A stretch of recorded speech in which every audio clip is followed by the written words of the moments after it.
Hello everyone, it's now time for more and more revision. तो daily जो routine हमारा चल रहा है रिवीजन का, we have one more video here. Let us discuss some more questions from the chapter solutions. तो हमारे पास आज है कुछ असर्शन रीजन वाले questions. The first one is assertion बोलता है when glucose is added to water and elevation in boiling point is observed. तो आपको ध्यान रखना है, जब भी हम कोई नॉन वोलेटाइल सोल्यूट ऐड करते हैं, ग्लूकोज कैसा है, दिस इज नॉन वोलेटाइल, तो ये हमेशा कॉलिगेटिव प्रॉपर्टी जो है आपका एलिवेशन बॉइलिंग पॉइंट वाला, तो उसमें हमेशा एलिवेशन करवा देता है, बॉइलिंग पॉइंट नॉर्मल से ज्यादा हो जाता है। तो वही चीज बोल रहे हैं, when glucose is added to water and elevation in boiling point is observe, तो दिस इज डेफिनेटली ट्रू। अब उसके बाद रीजन गिवन है, the lowering of vapour pressure causes elevation in boiling point. तो ये कहते हैं कि जो बॉइलिंग पॉइंट अब ज्यादा हो जाएगा उसका रीजन है lowering of vapour pressure, which is again बिल्कुल करेक्ट। तो थोड़ा सा समझ लेते हैं इसको। हमारे पास मान लेते हैं एक प्योर लिक्विड है। प्योर लिक्विड में पूरा जो सरफेस है वो उसी लिक्विड से ऑक्यूपाई होगा, लिक्विड के मॉलिक्यूल से। ये सारे मॉलिक्यूल्स फ्री होंगे to go into the vapour phase. तो जब ज्यादा मॉलिक्यूल्स ऊपर जाएंगे, वेपर ज्यादा होंगे, वेपर प्रेशर ज्यादा होगा, तो उसके लिए हमें कम बॉईल करना पड़ेगा। पहले से वेपर ज्यादा होंगे तो हमें कम बॉईल करना पड़ेगा। लेकिन इसमें अगर हम कोई नॉन वोलेटाइल सोल्यूट ऐड कर देते हैं तो कुछ सरफेस पे तो नॉन वोलेटाइल सोल्यूट के पार्टिकल्स आ जाएंगे, तो कुछ ही हमारे पास सरफेस बचेगा जहां पे सॉल्वेंट के मॉलिक्यूल्स निकल के ऊपर जा पाएंगे। अब इस केस में क्योंकि सॉल्वेंट के मॉलिक्यूल्स कम एस्केप होंगे, खुद का वेपर प्रेशर कम होगा, हमें ज्यादा हीट करना पड़ेगा, उसी वजह से बॉइलिंग पॉइंट बढ़ जाता है। तो दोनों बिल्कुल ठीक है, A is correct, R is correct and R is the correct explanation of A, जो कि जनरली ऑप्शन ए की फॉर्म में आता है जब ऑप्शंस दिए रहते हैं। तो now next, When NaCl is added to water, तो यहाँ हमने NaCl ऐड किया। NaCl भी जो है एक नॉन वोलेटाइल कंपाउंड है। अब वो बोलता है depression in freezing point is observed. अब ये डिप्रेशन इन फ्रीजिंग पॉइंट भी एक कॉलिगेटिव प्रॉपर्टी है। तो जब हम NaCl को ऐड करते हैं तो बोलता है फ्रीजिंग पॉइंट में डिप्रेशन हो जाता है, फ्रीजिंग पॉइंट और भी कम हो जाता है नॉर्मल से। तो yes, this is correct. Boiling point हमेशा एलिवेट होता है और फ्रीजिंग पॉइंट हमेशा डिप्रेस हो जाता है, कम हो जाता है। तो असर्शन वाला स्टेटमेंट करेक्ट है। अब रीजन क्या है, the lowering of vapour pressure of a solution causes depression in freezing point. तो ये बिल्कुल सेम एक्सप्लेनेशन है जो अभी हमने यहाँ किया था। प्योर सॉल्वेंट होगा तो ज्यादा मॉलिक्यूल्स ऊपर जाएंगे, वेपर प्रेशर ज्यादा होगा। लेकिन जब उसमें हमने NaCl ऐड कर दिया तो कुछ सरफेस तो NaCl ऑक्यूपाई कर लेगा। अब बहुत कम पार्टिकल्स हैं जो ऊपर जा पाएंगे। हमें सोल्यूशन को क्या करना है, फ्रीज करना है। हम तो चाहते ही नहीं कि ऊपर उड़ के जाएं। अब यहाँ इस केस में क्या हो रहा है, जब हमने NaCl ऐड कर दिया बहुत कम मॉलिक्यूल्स ऊपर जा रहे हैं, इसका मतलब मैक्सिमम मॉलिक्यूल्स नीचे हैं। तो जो ऑलरेडी नीचे है उसे फ्रीज करना बहुत इजी है, तो फ्रीजिंग पॉइंट नॉर्मल से भी कम हो जाएगा। Both the statements are again correct and R is the correct explanation of A. ये भी जो आएगा ऑप्शन ए आएगा, जो गिवन ऑप्शंस रहेंगे उसमें से। Next, osmotic pressure is a colligative property. Yes, 4 properties हमने पढ़ी है, तो this is one of them. तो असर्शन बिल्कुल ठीक है। Osmotic pressure is proportional to molality. यहाँ पे आपको देना है, ध्यान देना है, जो पाई का फॉर्मूला होता है वो CRT है, और ये C क्या होता है, C मोलैलिटी नहीं होता, C इज मोलैरिटी। अब इन्होंने साफ साफ मोलैलिटी कह दिया, इसका मतलब A तो करेक्ट है but the reason is wrong. Assertion is true but the reason is incorrect. Next, cryoscopic constant depends on the nature of solvent. तो ऑब्वियसली यस, ये क्योंकि एक कांस्टेंट है लेकिन ये अलग अलग लिक्विड्स के लिए इसकी वैल्यू अलग होती है, तो it depends upon the nature of solvent. ये स्टेटमेंट ठीक है। Cryoscopic constant is a universal constant, ऐसा कुछ नहीं है, ये यूनिवर्सल कांस्टेंट नहीं है बिकॉज ये अलग अलग सॉल्वेंट्स के लिए इसकी वैल्यू चेंज हो जा रही है। तो again A is true but R is false.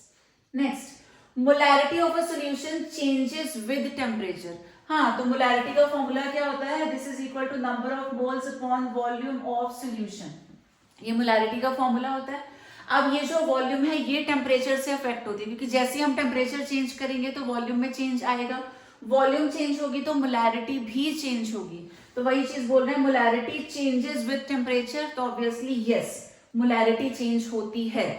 Molarity is a colligative property, बिल्कुल भी नहीं। हमने 4 कोलिगेटिव प्रॉपर्टीज पढ़ी हैं, relative lowering of vapour pressure, elevation in boiling point, depression in freezing point, और एक होती है ऑस्मोटिक प्रेशर। ये तो है ही नहीं, तो यहाँ भी क्या ऑप्शन आ जाएगा कि assertion is true but R is false. Some more questions here. Assertion कहता है nitric acid and water form maximum boiling azeotrope. तो आप याद रखना, जहां भी एसिड आपको दिखाई देगा, एसिड हमेशा नेगेटिव डेविएशन शो करता है। नेगेटिव का मतलब उसका वेपर प्रेशर कम रहेगा, नेगेटिव है तो वेपर प्रेशर कम रहेगा, और खुद का वेपर प्रेशर कम है तो हमें ज्यादा हीट करना पड़ेगा, वो हो जाएगा maximum boiling azeotrope. So this statement is correct. Azeotrops are binary mixtures having same composition in liquid and vapor phase. तो ये जो स्टेटमेंट है, जो डेफिनेशन है, ये भी बिल्कुल ठीक है। अब ये चेक करना है क्या रीजन इसको एक्सप्लेन कर पाता है। तो एजियोट्रॉप बाइनरी मिक्सचर्स होते हैं, क्या इसलिए नाइट्रिक एसिड और water maximum boiling azeotrope form करते हैं? बिल्कुल नहीं, ये उसको एक्सप्लेन नहीं कर पा रहा। So it means assertion and reason both are correct, but R is not the correct explanation of A. The next we have which of the following solutions have higher freezing point. तो ऐसे question, ये सारे PYQs हैं, previous years में आ चुके हैं, तो ध्यान से सुनना है इनको। अब ये दो आपको अलग अलग सॉल्यूशंस दे रखे हैं, पूछा है किसका फ्रीजिंग पॉइंट ज्यादा है। अब जनरली क्या होता है, जब क्वेश्चन हमको मिलता है तो वहां कॉन्सेंट्रेशन सेम रहती है, यहाँ वो कॉन्सेंट्रेशन भी अलग है, तो थोड़ा सा इसको सॉल्व करके देखना पड़ेगा। अब बात हो रही है फ्रीजिंग पॉइंट की, तो डेल्टा TF कैलकुलेट कर लेते हैं, ये होता है IKF इंटू M। अब यहाँ पर जो I है, I हो जाएगा नंबर ऑफ पार्टिकल्स। तो अगर हम इसको ब्रेक करेंगे एल्यूमिनियम सल्फेट को, एल्यूमिनियम हमको मिलेंगे 2, सल्फेट हमको मिलेंगे 3, टोटल आएंगे 5 पार्टिकल्स। तो I की वैल्यू यहाँ हो जाएगी 5, KF को KF ही रहने देते हैं। अब मोलैरिटी की जगह मोलैरिटी है, कोई बात नहीं, उसे अप्लाई करके देख लेते हैं। तो वी हैव 0.05, सॉल्व करेंगे तो 5 इंटू 5 25, ये 0.25 KF आ रहा है। और जब सेकंड वाले सॉल्यूशन में हम सेम फॉर्मूला लगाएंगे, delta TF is equal to IKF into M। अब यहाँ I कितना आएगा, इसको ब्रेक करके देखेंगे तो K हमको मिलेंगे 3 और A के पूरा पार्ट रहेगा ऐसे, तो 3 + 1 हमारे पास आएंगे 4 आयंस। I की वैल्यू हो गई 4, KF को KF रहने दिया, M की जगह पे लिया 0.1, तो ये हमें मिल गया 0.4 KF। अब अगर दोनों को कंपेयर करें तो यहाँ पे डिप्रेशन इन फ्रीजिंग पॉइंट कम है, फ्रीजिंग पॉइंट कम मतलब रिडक्शन जो हुआ वो कम हुआ, तो इसकी वजह से क्या होगा, इसका फ्रीजिंग पॉइंट खुद का ज्यादा हो जाएगा। तो दिस ऑप्शन इज करेक्ट। ये पॉइंट पे ध्यान देना, आपसे डिप्रेशन नहीं पूछा उन्होंने, पूछते कि डिप्रेशन ज्यादा कहाँ है, तो ऑब्वियसली ये 0.25 है, 0.4 है, वो आपका आंसर होता। वो डिप्रेशन नहीं पूछ रहे, बोल रहे फ्रीजिंग पॉइंट ज्यादा किसका होगा, तो जहां डिप्रेशन ज्यादा हो गया उसका तो फ्रीजिंग पॉइंट कम हो गया ना, इसका ज्यादा होगा। Now what happens when a pressure greater than osmotic pressure is applied on the solution side separated from solvent by SPM. Normally क्या होता है, सॉल्वेंट मॉलिक्यूल्स मूव करते हैं from lower concentration to high concentration. अब अगर osmotic pressure लगाते हैं तो मूवमेंट रुक जाता है, लेकिन हमने ऑस्मोटिक प्रेशर से भी ज्यादा प्रेशर लगा दिया, तो हम जब ज्यादा प्रेशर लगाएंगे तो प्रोसेस रिवर्स हो जाएगा, यानी कि यहाँ पे होगा रिवर्स ऑस्मोसिस। इस बार जो सॉल्वेंट है वो कहां से कहां जाएगा, हाई कॉन्सेंट्रेशन से लो की तरफ, यानी कि सॉल्यूशन साइड से प्योर सॉल्वेंट की तरफ मूवमेंट होगा। Now what happens when acetone is added to pure ethanol? हमारे पास पहले था प्योर इथेनॉल, इथेनॉल मतलब एल्कोहल, एल्कोहल का मतलब हाइड्रोजन बॉन्डिंग। तो हमारे पास बहुत सारे इथेनॉल के मॉलिक्यूल्स थे जो आपस में हाइड्रोजन बॉन्डिंग से जुड़े हुए थे। अब हमने उसमें एसीटोन ऐड कर दिया, एसीटोन आएगा तो वो क्या करेगा, हाइड्रोजन बॉन्ड्स में इंटरफेयर करके ब्रेक कर देगा। जैसे हाइड्रोजन बॉन्ड्स टूटेंगे तो इथेनॉल वेपर्स में कन्वर्ट हो जाएगा। पहले तो आपस में जुड़े हुए थे ना, जुड़े थे, वो वेपर्स में नहीं जा पा रहे थे, लेकिन जब एसीटोन हमने ऐड किया, एसीटोन ने ये एक्स्ट्रा हाइड्रोजन बॉन्ड्स को ब्रेक किया, इथेनॉल इवेपोरेट हो गया, वेपोराइज हो गया, वो ज्यादा वेपर्स में कन्वर्ट होगा। ज्यादा वेपर्स बनेंगे तो वेपर प्रेशर क्या हो जाएगा, हाई हो जाएगा। हाई का मतलब हमेशा होता है पॉजिटिव डेविएशन, तो यहाँ पे पॉजिटिव डेविएशन शो हो जाएगी।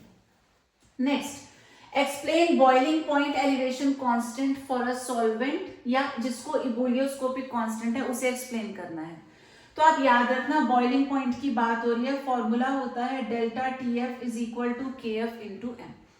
अब हमें जब किसी भी कांस्टेंट को डिफाइन करना होता है, हम आसपास की चीजों को 1 मान लेते हैं, तो इसे भी 1 लेना पड़ेगा। और जो मोलैलिटी है, मोलैलिटी को हम क्या लिख सकते हैं, we can write number of moles of solute upon weight of solvent in kilograms. Kilogram का मतलब इसको 1 kg लिखा जा सकता है। तो कैसे डिफाइन करेंगे, ये जो इबुलियोस्कोपिक कांस्टेंट है, this is defined as the depression in freezing point when 1 mole of a solute is added to 1 kg of the solvent. इस सबको 1 मान लेंगे यूनिटी, तो ये इसके इक्वल आ जाएगा।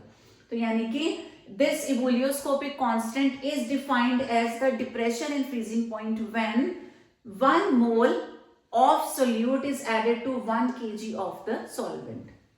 Next, on mixing X and Y, दो liquids हैं हमारे पास X and Y, दोनों को mix किया, volume of resulting solution decreases, कम हो गया। जब भी कोई चीज कम होगी तो वहां पे हमेशा आएगा नेगेटिव डेविएशन। तो यहाँ नेगेटिव डेविएशन की बात हो रही है। What type of deviation from Raoult's law is shown, तो नेगेटिव हो गया।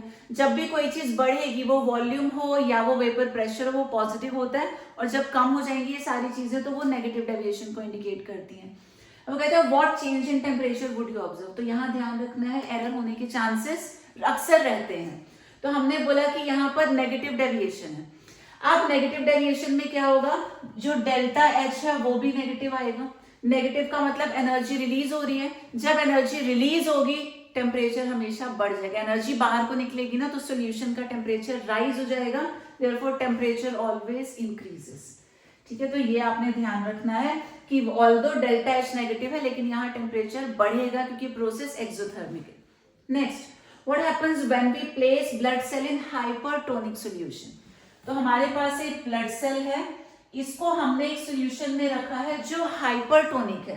हाइपरटोनिक का मतलब बाहर वाले सॉल्यूशन की कॉन्सेंट्रेशन ज्यादा है।